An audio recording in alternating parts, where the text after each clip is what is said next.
Hi there guys, Sam here. You join me once again in a Mark 7.5 GTI Performance pack. I say once again, first time I've driven it. Thank you so much, by the way, for, if people aren't familiar, I've literally just driven a TCR and you've reached out 2 days ago. You live around here as well, and it's like, yeah, somehow the stars aligned. Bit random, and wasn't it? It's really, really random. But yeah, I can't be more grateful of it. Let's chat about it. So your GTI. So how long have you had it for like the audience? Right, so I've had this 3 months. 3 months.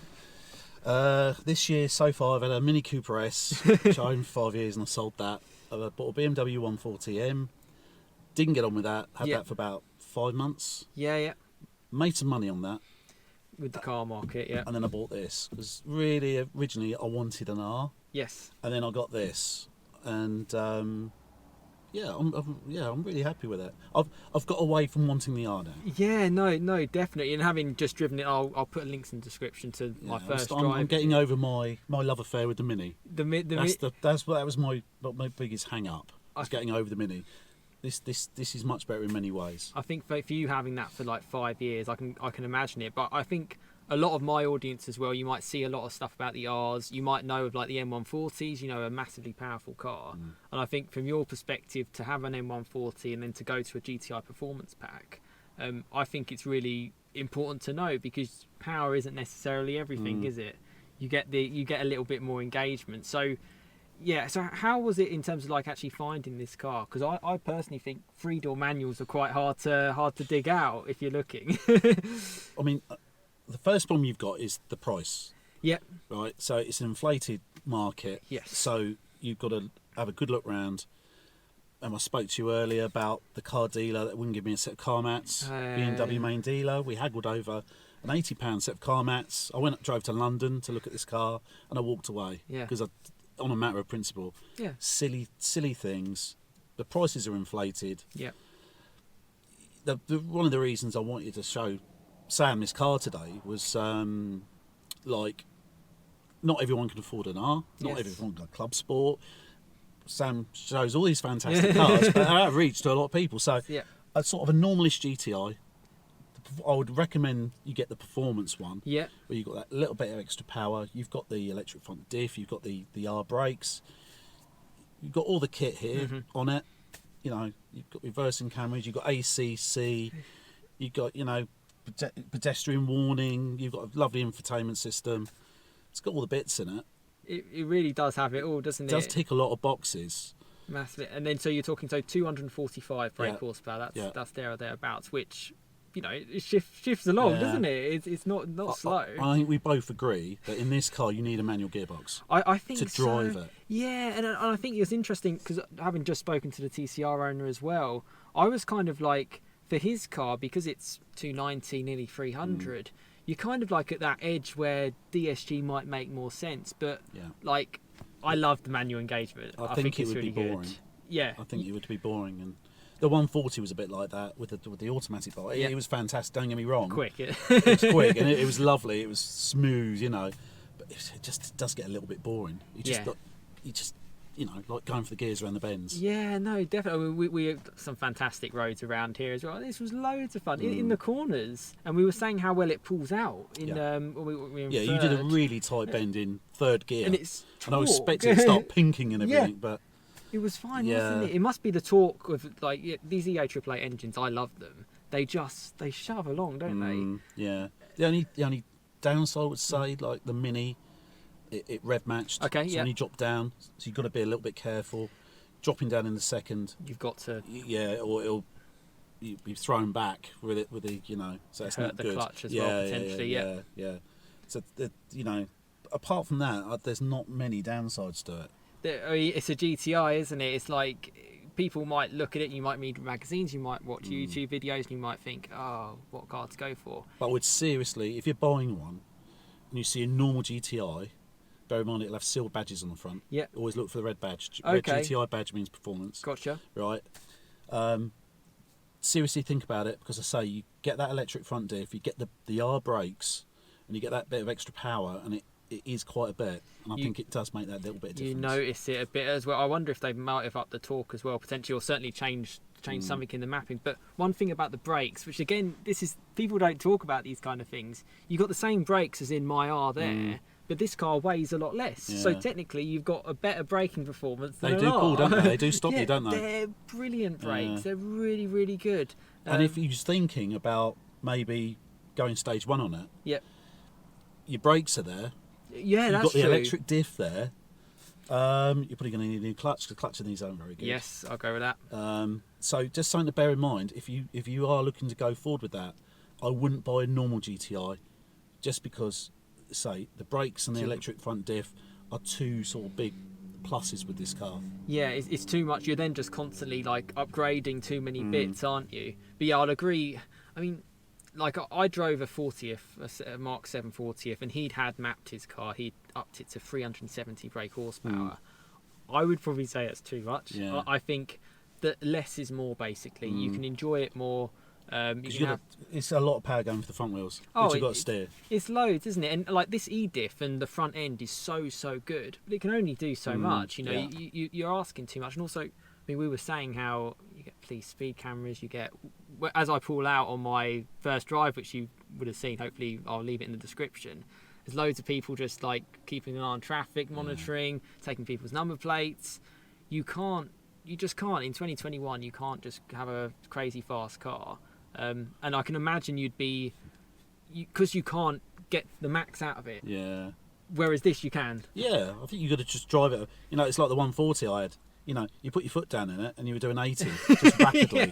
Straight With this, away. you got to work it to get there, and it's just a little bit more fun. And as a daily, this is super comfy. It is comfy, isn't it? This doesn't have like dynamic chassis control or anything, but it feels comfortable. 18-inch wheels. I can't harp on about 18-inch wheels being the better ones to go for.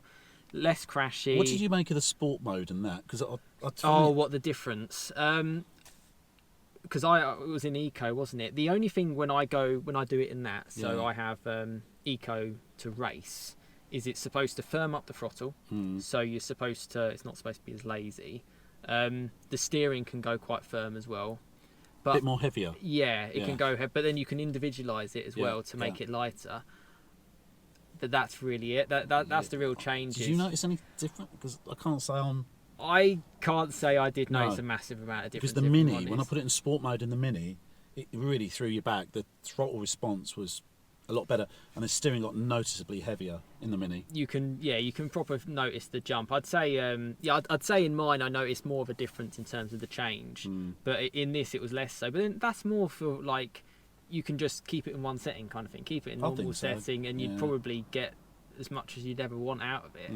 But yeah, it's definitely quick, and I appreciate a lot of the owners who, like, this year's been fantastic actually. People allowing me to drive their cars, such as like the Mark 8 Golf R and the Club Sports and things. But don't think you need to have that 300 horsepower plus to have an enjoyable car. And ultimately, these cars do cost a lot more. You know, to insure this, to run it, it is going to be less. I still think the R's are great in terms of, because fundamentally it's the same engine and stuff, so you're okay. But if you compare these to something like your M140 or like an M2 or something, you are really stepping up a huge bracket. Yeah, it is. Even if you're paying the same for the outright cost of the car, you can be servicing, everything can be really, really expensive, and fuel. It's big running costs in that BMW. It is a beast of a car, don't get me wrong, and in some ways this is a downgrade with power and everything. But to live with on a normal daily basis, this car is just so much better. Yeah, I get that. Better. I get that completely. And this puts a smile on my face probably more than that car did. Yeah, and I personally, because I've been in those 1 Series before, I actually much prefer the space of the Golf and like the airiness. I sometimes felt like a 1 Series a little bit more claustrophobic. A little bit. They're getting a bit dated inside. I mean, it hasn't got all this tech. Well, that was the one thing as well. We were saying, and the last owner I was in here with was a TCR 2019 car, so it's the same facelift. This feels 2021, doesn't it? It feels like with the graphics and everything, it feels good enough. Whereas the 8 potentially is trying to go 2030 on us and try and get it a little bit too complicated than it needs to be. It's first generation. Probably the updated 8.5 Might iron have out it. all those little silly things of Rip it out. buttons not being illuminated Yeah. and all those silly things, and it'll be a lot better. But it is nice to just be able to be like, oh, change the mode here, turn traction control off there. Yeah. And that's what I do in mine, and you know it is a lot more simple. And I love these Mark 7s. I think you know, I think a lot of other people are coming around to seeing how good they are with the 8s coming out. You know, I'll quote a tweet from Chris Harris that I did see this week, and he said every time he drives an 8, he realises how special and how good the Mark 7s were and how much they nailed it. It's not to discount that car, because fundamentally they're very similar, but for the money and for where VW were in the world, you know, everything's getting, exhausts are getting plugged up with OPFs and GPFs. Everything's they're focusing on electric. They're not bothered about these petrol powered hot hatches anymore. Let's just be blunt. But they were back when this car came out in 2013, 14. I mean, this doesn't pop and bang. That is the one thing. Out of all yeah. the cars I've driven so far, it's the only one that doesn't pop. It is, if you're in the pops and bangs, this probably Something is, else. you're going to be disappointed. Unless you change the back box. Or Yeah, something unless like you that. did something to it, Right. for sure. But then I think it's more in its character to not do that, isn't Maybe, it? yeah. It's a little bit more grown up. A little bit more subtle, a bit Yeah. more grown up. I mean, mine makes some, but it's quite subtle. And then the TCR with the Akrapovic exhaust that I drove today, It's a track car. Yeah, It's a track car. And that's a great exhaust as well. You know what I mean? That's full titanium. Yeah, It's yeah, a yeah, yeah, proper yeah. exhaust. A couple of grand's worth if you want it. But that's Premier League. Oh, massively. That's Premier League, Like- and this is what I was saying about showing this car to the normal sort of person that wants to like have a nice little sports saloon. This is the way to go. Best of both worlds, isn't it? I think so. You could look at other cars. I just don't think it ticks the boxes like this one does. They do nail it, the Golfs. And the GTIs, you know, the heritage around them, it's not all just talk. It's not just like, oh, they've been around for so many years, everyone likes them. They are really good. They're really great to drive, whether you get a GTI Performance pack or whether or not you get an R or whether or not you get a Club Sport or a TCR. They're all really fun. They still look nice as And well. They just look nice. Exactly. You don't feel. We don't look at our cars and think, oh, they're outdated. Yeah. You know, they feel Yeah. fresh. Yeah, they do. And yeah, I like some like the little touches. Like I know a lot of cars are going, you know, fake exhausts, Yeah, whereas these real exhausts, Yeah. two twin exhaust pipes. yeah. It looks the part. Even a Mark 5 Golf GTI, they don't look bad. Exactly. It's weird, That's an isn't old it? car. It's pushing 20 years old, that car. That looks a nice car. And you still see them driving around because they're Yeah. pretty bulletproof. Yeah. And And the 6s. sixes are still You around. just can't go wrong with one of these. Yeah, I mean, I half thought about it on my channel, but you should, if you do watch it and you are sort of like, oh, I don't know what to go for, you won't get one of these and be disappointed. You won't be commenting on here and going, oh, Sam, this car's awful. Like, okay, if you want something with crazy power and loads of pops and bangs, then yeah, probably go for something else. But if you just want a normal car for the road, like I've driven, fortunate enough, I had a couple of track experiences in like a Porsche, like a Cayman GT4. Great on track, but on the road, I probably wouldn't want to be in it because Yeah. it's too hard, too low, Yeah. too fast. And then obviously English roads aren't great. Well, so- we saw here, didn't we? The Yeah, first ones yeah. are just like proper bumpy. And it handled it pretty well, didn't it? It's, I mean, the stuff that I don't know that if everyone else likes and no one talks about, but the suspension was really good, Yeah, wasn't it? It's yeah. really compliant. Yeah, And you can actually go faster Yeah. as a result. You're not all crashy. yeah. And it was really good in that one. Gearbox felt really, really good. I'm used to it in my manual in manual R. Really, really sweet. Really, Yeah. really enjoyable. Just the You've just got to drive it, haven't you? That's the thing. you just got to have some fun and have fun within the limits, but also remember the fact that you know we're at an age where you're just not going to see it again. There'll Yeah, be a time where yeah. they won't even, probably in the next few years, you won't even see a manual gearbox Yeah. for a car. Mm. It's just the way it is. Electric cars aren't going to have manual Yeah. gearboxes. Yeah, I know. It's just, it is a shame. Yeah, so Make sure you get one. yeah, no, Make sure you get one for this. They all come extinct. yeah, exactly, Yeah. and that's the thing. And you know, it is going to be really sad when they go. I think they suit the UK as well. I think they suit British roads. There's a lot of American channels with them though. On YouTube, there's a lot It's of popular, Americans isn't on it? there. Yeah, It's a popular car worldwide, which again I like. I like how it's a global kind of car. Mm. You know, it's not something which is so unique that well, potentially other costs and stuff can come into play. Like I've looked at even Focus RSs before some Mark IIIs, but because they made them in such limited numbers, crazy money. Yeah, big money. Big money. And you're looking at still a previous generation, which unfortunately is outdated. Yeah, those Mark IIIs. Yeah. This is properly well built together. It's not going to go wrong. You could do. I mean, I've done about 35,000 miles in mine. Your car's about 17,000. They just keep going. Yeah. Literally, just keep going. You can have a long motorway cruise, or you could have just some fun on a back road, and it will do it. And yeah, it's a great car. It's a nice place to be, isn't it? Really nice, really quiet. It's golf. At the end of the day, they have hit the nail on the head with a lot of things, and to try a car with this sort of power as well, and to not feel like on the road that you'd need more was really, really cool. Yeah. And I loved it in the Benz. It's lighter at the end of the day. If I'm smiling, it's. I mean, I love these. I wouldn't talk about them. I was more nervous. I was more nervous than you. Trust me. But you could literally, yeah. And again, I can't thank people enough. By the way, I know it's your pride and joy. I'm the same with mine. And I guess what hopefully gave you the confidence is you've probably seen me drive other people's cars. I'm not I'm not that sort of person, and that's why I like these cars as well. If I wanted to go really, really hard, I'd do a track and experience or something, which I'm hoping to try and get one in, just like a Porsche thing or something. But we'll see how the year ends. But yeah, I can't think. Have you had? I suppose in the few months that you have had it, has anything gone wrong? Is there anything that you? No, nothing. Just been. Yes. Starts every touch time. Wood, no, I'd probably go wrong now. But no. Yeah. I say the only thing I know about these cars that is a weak point is the clutch. For manuals, yes. Right, but this is done 17,000, so I'm hoping that it's not going to be an issue for me. I haven't changed mine in 35. So I think it's how you drive it. If you are bad, that is a good point actually. If you're bad on the clutch, you can break these within one drive. If you literally got a gear change completely wrong and you clunked it, yes, and a DSG is never going to let you get it wrong.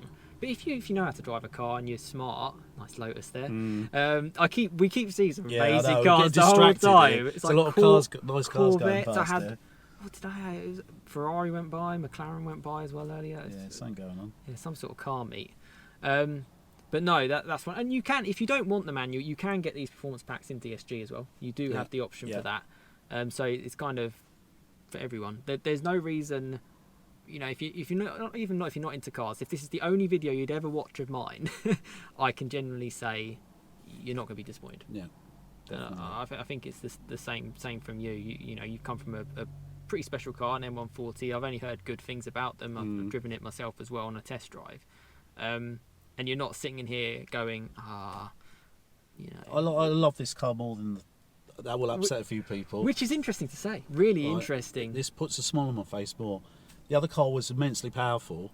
I don't know. This is just a little bit more fun. It's just nicer place to be. It's got lots of tech. It's fun to drive. It's not boring. The other car could get boring. Job done. It's probably too much power Mustang going past us there. Now, I might upset a lot of 140 owners saying that. Maybe. That's just. I think that's I feel. I don't think I have too many 140 owners on my channel, so I think you're okay in saying. I think a lot of people would probably tend to agree with you. And I probably talk about the things that maybe not everyone thinks of, but the lightweight. Those M140s, they're looking at 1.5 tons. They're heavy. They're quite heavy cars with. It's big engine. It's a whopping engine. 3 litre straight 6. It's a massive engine. Yeah, it's a beautiful engine. But this is definitely it's got 100 plus kilos on it in terms of just and that benefits power. You don't need as much power. Benefits it in the corners. Benefits it with economy. We're coming up to 20 minutes. What is anything else that I can't really think of anything else to say really. No, I just say look if you're looking out there, just say take on board what we've said, and but just say watch your prices, have a good look round. There's lots of different cars out there. Don't get. I say if you can go for a performance model, try and get that. Look at the specs. There's different wheels out there. Maybe I think we know at 18s better compromise for this for England. But you know, 19s in this could be, you know, maybe a bit too hard in it. But definitely try and get a manual. Yeah, well, we can. One of these. Get a golf ball gear knob as well. You know, and that's what it's about. You get your tartan seats, you get your golf ball. It looks nice outside. I say it's got great headlights on it. You've got your tech in here. Very well equipped, isn't it? So yours is like reversing camera, everything really. Sensors, reversing camera. You've got heated seats, lane deviation on it. Yeah, it's got a lot of spec on it. What more do you need in a car? It literally does tick a lot of boxes. I couldn't agree more. Couldn't agree more. And I'll continue to push or plug the GTI name. I think it's great. You mustn't overlook it. Yeah, definitely don't think, oh, I love ours and I think they are great genuinely, but you're quite right, it's not affordable for everyone. It's really not. And this is definitely, you're not going to be like, oh no, this, you know, I haven't really got the greatest car. It's a great car. I'm not driving this going, oh, I can't wait to, you know, all I want to be is in my R, you know. 6-speed manual is the same. Yeah, that's good. It's really good. But no, let's end it there because I can see I'm low on battery as well. But no, I thank you so much, by the way, for reaching out. It's been great. Because I know it's it's not easy to let someone that you don't really know to lend your car. I hope it helps anyone out there. If it just helps what you've seen, good. 100%, and that's the main thing. A lot of my channel, I try to keep it community kind of related. I only do it to kind of share an opinion and offer some just real ownership kind of advice, and hopefully, you know, take it on board and see what you think. But, so you've got a nice Golf, right? Not diesel, right? I agree. Right, get in contact with him and do it. Yeah, definitely reach out. So just drop me a DM on Instagram or just drop me an email. I'll leave the drinks. I'll leave the links in the description for that. Check out my channel. You know the sort of cars that I drive. I like the VW Audi Group stuff. That's my kind of main kind of topic of discussion. You need an RS3, don't you? I've the new one as well. There you go. So you've got an RS3 out there. RS3. Right? 2.5 litre 5-cylinder would probably be up there. But actually, I'm very interested in the Mark 8 GTI manual, which is a car that I've plugged as well, because I don't think there's too many about. But I actually think as Mark 8 GTIs and even ours go, that might be the more driver's car, because all the others are DSG now. So I'm interested in everything, but obviously I appreciate we're towards the end of the year where it's December and it's dark and it's wet and it's horrible. So even if it's something for early next year, just let me know and we'll go from there. But no, thank you so much. I guess we'll see you again for the next video. But cheers guys.